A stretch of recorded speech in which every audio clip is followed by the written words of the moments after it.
গ্রীষ্মের দুপুরে এক গ্লাস ঠান্ডা মাঠা। আহ কি প্রশান্তি। আসসালামু আলাইকুম, কেমন আছেন সবাই? আশা করছি ভালো আছেন। আজকে আমি আপনাদের সাথে শেয়ার করতে চলেছি মাঠা। কিছুদিন আগেই আমি আপনাদের সাথে শেয়ার করেছিলাম ছানার সন্দেশের একটা রেসিপি।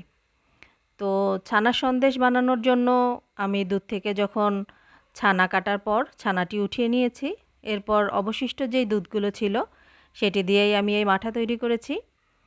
তো সেই রেসিপিটি আপনাদের সাথে একটু শেয়ার করছি। যে অবশিষ্ট দুধটি ছিল সেটি আমি চুলায় দিয়ে জাল করে নিয়েছি।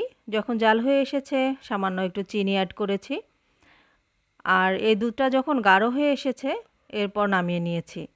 নামিয়ে ঠান্ডা করার পর এর সাথে অ্যাড করে দিয়েছি 1 চামচ গোলমরিচের গুঁড়া, বিট লবণ আর আমার বাসায় তৈরি একটা চাট মশলার মতো আছে, এটি দিয়েই, আর চিনি তো আগেই অ্যাড করা ছিল, সবগুলো একসাথে মিশিয়ে এই যে তৈরি করে নিয়েছি ঠান্ডা মাঠা।